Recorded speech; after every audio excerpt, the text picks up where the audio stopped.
Əziz izləyicilər, xoş gördük hamınızı. Məlumat videosu olaraq paylaşıram ki, asfalt vurulanda əsas diqqət etdiyiniz nüanslardan biri asfaltın qalınlıq keyfiyyətidir. Asfaltı vurduranda, asfalt vurandan tələb edin. 5 sant vurursunuzsa 5'lik profil.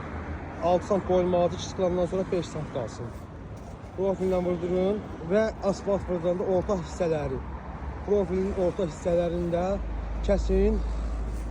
Yoxlayın qalınlığı, yəni ki, pulq verirsiniz, obyektivdə iş gördürürsünüz. Gəlib yaxıb nazik 3 sant, 5 sant, 2 sant vurub getməsinlər. Səhər o asfalt dağılır. Asfalt nə qədər qalın olarsa, keyfiyyət bir o qədər artır. Onun üçün diqqət etməli nüanslardan biridir. Asfalt vurduranda profillə vurdurun, profillə. 5 sant vurdurursa 6 santdan qoyulmalıdır ki, sıxlaşanda 5 sant qalsın. Əllə vurulursa əgər. Aparatla vurulanda da həmçinin topograf baxmalıdır, material hesablanmalıdır. Əlavə olaraq asfalt vurandan çek tələb edin. Asfaltın tonaj çeki. Asfalt tonla hesablanır. Kubla deyib aldatmasınlar. Asfalt qanuni olaraq çeklə hesablanır. Belə şeylərə diqqət edin ki, gələcəkdə iş gördüyünüz obyektlərdə problemlər çıxmasın.